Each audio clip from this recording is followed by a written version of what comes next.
का जो एक उदाहरण हमारी सरकार के द्वारा प्रस्तुत किया गया है, जिसपे कार्य बहुत तेजी से चल रहा है। हर एक जनपद में दो सीएम मॉडल कंपोजिट स्कूल, जो कि 25 करोड़ रुपए की लागत से एक विद्यालय निर्मित हो रहा है।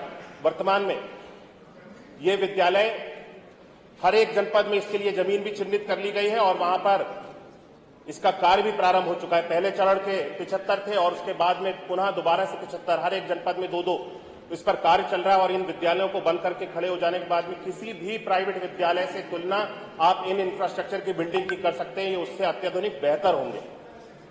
जहां तक इंग्लिश की उन्होंने बात करी,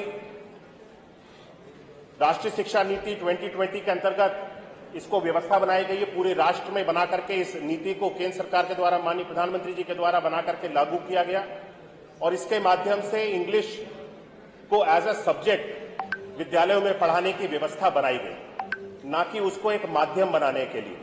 और इंग्लिश एज अ सब्जेक्ट हमारे जितने भी परिषदीय विद्यालय हैं, हर एक विद्यालय में इंग्लिश का जो एक चैप्टर है, इंग्लिश की पुस्तक है, वहां पर दी जाती है। इंग्लिश एज अ सब्जेक्ट हर एक विद्यालय में उसको पढ़ाया जाता है। संख्या 10 श्री कमाल अख्तर।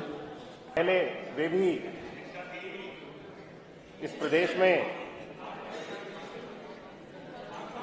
जनता ने उनको सेवा करने का अवसर दिया और जिस गरीब और अमीर का वे आज फर्क यहां बताने के लिए सदन में आपके माध्यम से खड़े हुए हैं, उस समय उन्होंने परिषदीय विद्यालयों में जहां निम्न वर्ग के, गरीब वर्ग के बच्चे पढ़ने के लिए जाते हैं, उन परिषदीय विद्यालयों के लिए, उनकी तस्वीर को बदलने के लिए, उनकी कायाकल्प को बदलने के लिए क्या क्या कार्य किए, क्या वे सदन में इसको रखने का प्रयास करेंगे? हमने 17 से लेकर के अभी तक परिषदीय विद्यालयों की तस्वीर को पूरी तरह से बदलने का कार्य किया है। बच्चों को बेहतर शिक्षा देने के लिए एनसीईआरटी के पाठ्यक्रम को, यानी कि जो भी प्राइवेट स्कूल में जो पाठ्यक्रम होते हैं, उन्हीं पाठ्यक्रमों को हमने अपने सरकारी परिषदीय विद्यालयों में भी लागू करने का निर्णय लिया है। यानी किसी भी तरह का जो बच्चे जिन किताबों से, जिन मटेरियल को, जिन कोर्स को प्राइवेट विद्यालयों में, अलग अलग विद्यालयों में एनसीईआरटी के माध्यम से पढ़ते हैं, वही परिषदीय विद्यालयों में भी पढ़ेंगे। इंफ्रास्ट्रक्चर की बात,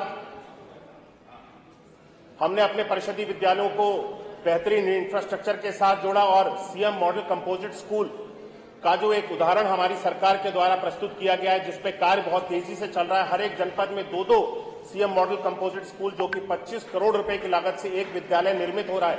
वर्तमान में ये विद्यालय हर एक जनपद में इसके लिए जमीन भी चिन्हित कर ली गई है और वहां पर इसका कार्य भी प्रारंभ हो चुका है। पहले चरण के 75 थे और उसके बाद में पुनः दोबारा से 75, हर एक जनपद में दो इस पर कार्य चल रहा है। और इन विद्यालयों को बंद करके खड़े हो जाने के बाद में किसी भी प्राइवेट विद्यालय से तुलना आप इन इंफ्रास्ट्रक्चर की बिल्डिंग की कर सकते हैं, ये उससे अत्याधुनिक बेहतर होंगे। जहां तक इंग्लिश की उन्होंने बात करी, राष्ट्रीय शिक्षा नीति 2020 के अंतर्गत इसको व्यवस्था बनाई गई है। पूरे राष्ट्र में बना करके इस नीति को केंद्र सरकार के द्वारा, माननीय प्रधानमंत्री जी के द्वारा बना करके लागू किया गया और इसके माध्यम से इंग्लिश को एज अ सब्जेक्ट विद्यालयों में पढ़ाने की व्यवस्था बनाई गई, ना कि उसको एक माध्यम बनाने के लिए। और इंग्लिश एज अ सब्जेक्ट हमारे जितने भी परिषदीय विद्यालय हैं, हर एक विद्यालय में इंग्लिश का जो एक चैप्टर है, इंग्लिश की पुस्तक है, वहां पर दी जाती है। इंग्लिश एज अ सब्जेक्ट हर एक विद्यालय में उसको पढ़ाया जाता है। संख्या 10 श्री कमाल अख्तर। माननीय अध्यक्ष जी, आपका हृदय से आभार एवं धन्यवाद। माननीय अध्यक्ष जी, मैंने जो प्रश्न किया था और कई बार में प्राथमिक शिक्षकों की भर्ती के संदर्भ में सदन में सवाल पूछा गया, इसमें माननीय मंत्री जी द्वारा रटाया जवाब दिया जाता है कि हमारे पास पर्याप्त शिक्षक हैं एवं शिक्षा मित्र अनुदेशक कार्यरत है, जिससे बच्चों और शिक्षकों का समानुपात मिल रहा है। विगत कई वर्षों में माननीय मंत्री द्वारा जो कभी 1,26,000, कभी 85,000, कभी 5100, 112 पद खाली होने का डेटा सदन में समक्ष प्रस्तुत किया जाता है, लेकिन उक्त पदों को भरने के लिए बेसिक शिक्षा विभाग द्वारा अभी तक कोई भी प्रभावी कार्रवाई नहीं की गई। साथ ही सरकार की सही नीति न होने के कारण परिषदीय विद्यालयों की स्थिति बड़ी दयनीय है। गांव में जो परिषदीय विद्यालय हैं, उनको सरकार द्वारा मर्ज किया जा रहा है अथवा बंद किया जा रहा है, बहुत ही दुर्भाग्यपूर्ण है। गांव के विद्यालयों को बंद किया जा रहा है, लेकिन जो मधुशालाएं हैं उनको गांव-गांव में खोलने का काम उत्तर प्रदेश की सरकार द्वारा किया जा रहा है। माननीय अध्यक्ष जी, आज लगभग 20 से 25 लाख युवा डीएलएड सीटेड टेस्ट पास करके शिक्षक भर्ती का इंतजार कर रहे हैं, लेकिन कोई उत्तर प्रदेश से भर्ती ना निकलने के कारण उनको मजबूरी में दूसरे प्रदेशों की ओर जाना पड़ रहा है।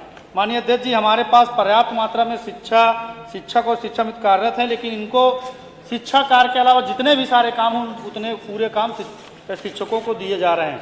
प्राथमिक विद्यालयों की जो बिल्डिंग है उनकी स्थिति बहुत ही जर्जर है पूरी तरह से।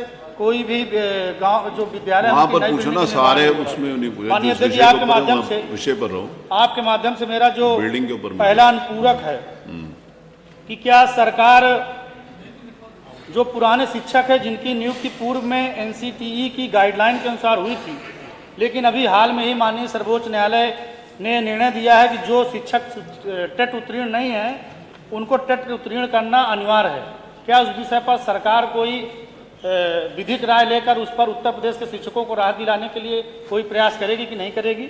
और आपके माध्यम से मानवर मेरा दूसरा प्रश्न है कि जो बेसिक शिक्षा में सर शिक्षामित्र और अनुदेशक कार्य कर रहे हैं, अनुदेशकों के मानदेय बढ़ाने के लिए माननीय न्यायालय ने भी निर्देश जारी किया है, तो क्या उत्तर प्रदेश सरकार शिक्षा मित्रों और अनुदेशकों को प्रति माह कम से कम 30,000 रुपए तक का मानदेय देने की व्यवस्था करेगी कि नहीं करेगी? है नहीं, लेकिन और आपकी अनुमति से जवाब देना चाहें तो दे दे। जी सर, आपकी अनुमति है अगर सर तो एक छोटा दो प्रश्न पूछेंगे बस, बैठे, दो अनुपूरक अलाउड हैं बस। चलिए माननीय मंत्री जी। बंद करने का निर्णय कभी भी नहीं लिया गया। बार बार इस सदन में इस प्रश्न को उठाया जाता है कि सरकार के द्वारा बेसिक शिक्षा विभाग के द्वारा परिषदीय विद्यालयों को बंद किया गया। एक भी परिषदीय विद्यालय बंद नहीं किया गया है। जहां तक माननीय सदस्य ने शिक्षा मित्रों के और अनुदेशकों के मानदेय के संबंध में प्रश्न उठाया, हालांकि वो प्रश्न से मूल प्रश्न से अलग है, लेकिन मैं इसके बारे में भी जानकारी आपके माध्यम से सदन को दे देता हूं कि शिक्षा मित्र और अनुदेशक हमारे विभाग के अंतर्गत बहुत लंबे समय से कार्यरत हैं और उनका जो योगदान है हमारे विभाग के लिए बहुत महत्वपूर्ण है।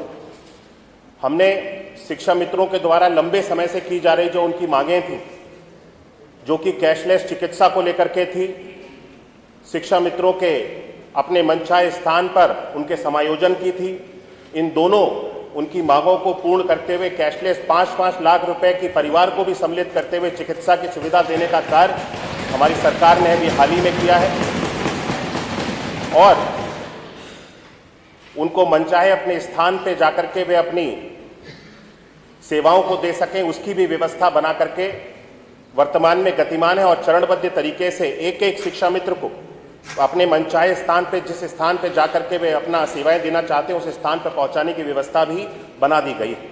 मानदेय को लेकर के माननीय सदस्य ने प्रश्न उठाया, वर्तमान में इसके ऊपर विचार किया जा रहा है मंत्रिपरिषद के द्वारा और माननीय मुख्यमंत्री जी के द्वारा इस पर विचार किया जा रहा है और जो भी इसका मत बनता है आपके माध्यम से सदन को अवगत कराया जाए। प्रश्न संख्या 3 इंजीनियर सचिन यादव।